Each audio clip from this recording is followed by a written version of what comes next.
नमस्कार दोस्तों, कलयुग के चमत्कार संतों की वाणी में आप सबका स्वागत है। दोस्तों, कई बार हमारी ज़िंदगी में ऐसा अवसर आता है जो हमें उन्नति के पथ की ओर ले जाने के लिए बिल्कुल सही मौका भगवान की तरफ से भेजा जाता है, जिससे हम अपनी इच्छाओं की पूर्ति कर सकते हैं। लेकिन हम अपनी बेसमझी से उस मौके को चूक जाते हैं। दोस्तों, आज की हमारी वीडियो, हमारी कहानी, मोटिवेशनल स्टोरी इसी बेस पर आधारित है। आइए सुनते हैं। अगर आप इस चैनल पर नए हों तो कृपया सब्सक्राइब कर लें, इसे लाइक करें, शेयर करें और कमेंट करें। एक बार की बात है, सतीश नाम का एक लड़का पेट्रोल पंप पर काम करता था। वह बहुत ही गरीब परिवार से था, लेकिन उसकी इच्छाएं बहुत बड़ी बड़ी थी। वह अमीर बनना चाहता था और दिन रात इसी बात के बारे में सोचा करता था। जब वह पेट्रोल पंप पर आई हुई महंगी से महंगी कारों को देखता तो उसके मन की ये लालसा और भी मजबूत होती जाती कि मैं भी अमीर बनूंगा तो मैं ऐसी ही सुंदर महंगी कार खरीदकर उसमें बैठकर सफ़र किया करूंगा। लेकिन कैसे, ये बात उसे समझ नहीं आती थी। वह रोज़ यही बात सोचता, पेट्रोल पंप पर काम करता रहता। जब भी कोई नई कार आती उसमें पेट्रोल भरते हुए अपने हाथ से उसको सहेजता रहता और सोचता रहता कि किसी ना किसी दिन मैं भी ऐसी कार लूँगा और मैं भी अमीर बनूँगा। एक बार की बात है, एक दिन की बात है, उसने देखा पेट्रोल पंप पर एक बहुत ही महंगी सुंदर कार आकर रुकी। कार के मालिक ने उसे इशारे से बुलाया और पेट्रोल भरने के लिए कहा।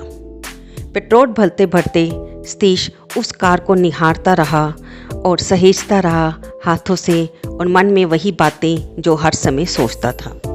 इस बार उसके मन में इच्छा हुई कि क्यों ना वह इस कार के मालिक को भी देखे। इसी जिज्ञासा से जब कार का मालिक ने उसे पैसे देने के लिए पास बुलाया तो सतीश उनकी खिड़की की तरफ जाके खड़ा हुआ और पैसे लेते समय उनसे बात की कि आपकी ये कार कितने की आई है।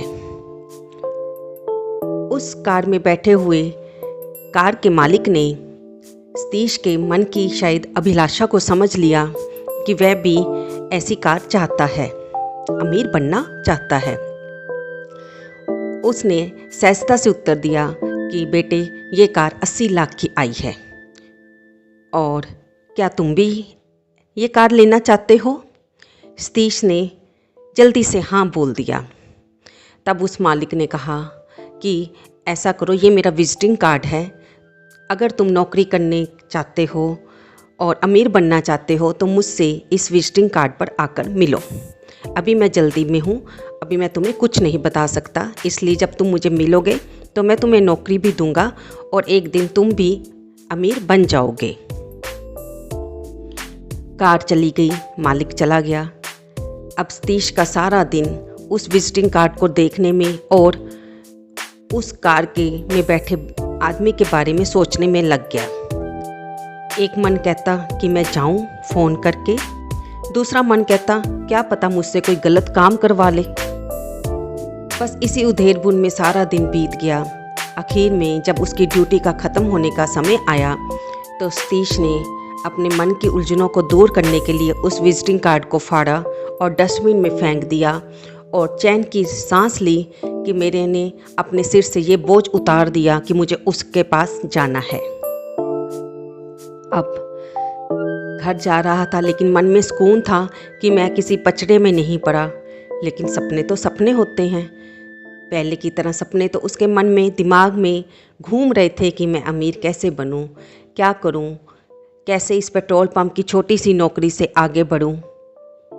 ऐसे ही 1 साल बीता, 2 साल बीते, 3 साल बीत गए, 4, 5, 6 साल बीत गए इस बात को हुए, और सतीश शायद इस बात को भूल भी चुका था। एक दिन बिल्कुल वैसी ही कार उसी पेट्रोल पंप पर आई और सतीश को उस कार को देखकर पुरानी बातें याद आ गई। उसने फिर पेट्रोल पंप से पाइप लेकर उस कार में पेट्रोल भरने के लिए आगे बढ़ा। ये कोइंसिडेंट ही था कि उस समय भी वह वही ड्यूटी पर था, इसलिए जब वह कार के पास गया, पेट्रोल भरा, अपनी पुरानी आदत की तरह उस कार को सहेजा, उसे प्यार भरी आंखों से देखा और फिर उस कार के मालिक से मिलने की आशा हुई कि शायद वही वाला आदमी हो। लेकिन जब वह कार के दरवाजे पर पैसे लेने गया तो उसने देखा वहाँ पर कोई और बैठा हुआ था। उसने फिर उससे पूछा, ये कार कितने की है साहिब? तब वो कार में बैठे वाला कार चलाने वाला हंसने लग गया। क्या बात है सतीश, तूने मुझे पहचाना नहीं? सतीश हैरान हो गया कि मुझको जानने वाला ये कौन है।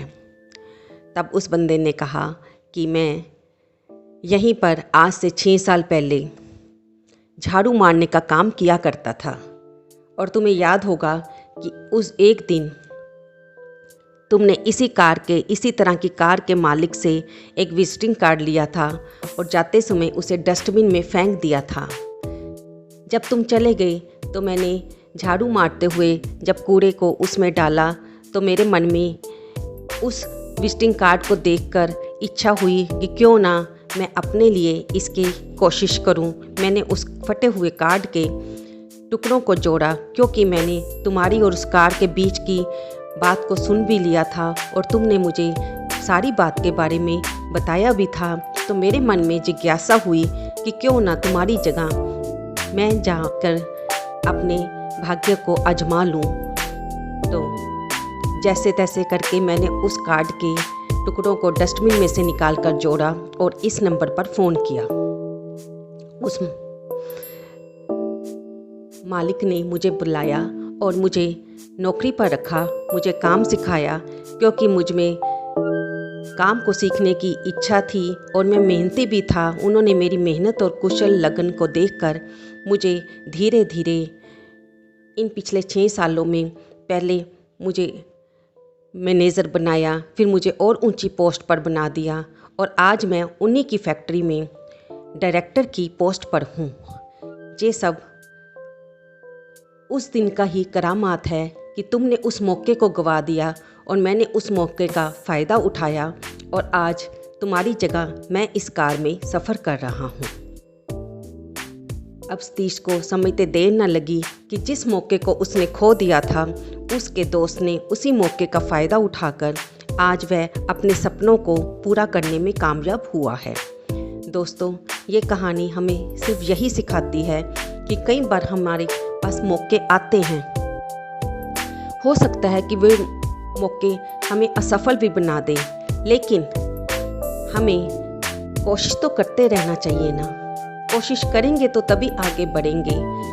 कई बार हम अपने सीढ़ियाँ चढ़ते हुए ही उन सीढ़ियों से गिर जाते हैं, लेकिन दोबारा उठ के फिर सीढ़ियाँ चढ़ते हुए ऊपर जाने का प्रयास करते हैं। ज़िंदगी में सफलता की सीढ़ियाँ भी तो इसी तरह की बनी हुई हैं कि कई बार हम असफल भी हो जाएं तो हमें कोशिश करते रहना चाहिए और अपने आप में विश्वास रखना चाहिए और कोशिश करते करते हम एक दिन जरूर सफलता की सीढ़ी पर पहुंच ही जाते हैं। जिस प्रकार सतीश ने अपने मौके को खोया, इस कहानी से हम ये शिक्षा लेंगे कि हमें अपने जीवन में आने वाले सफलता के मौक़ों को पहचानना चाहिए और उनका लाभ उठाने का भरसक प्रयास करना चाहिए।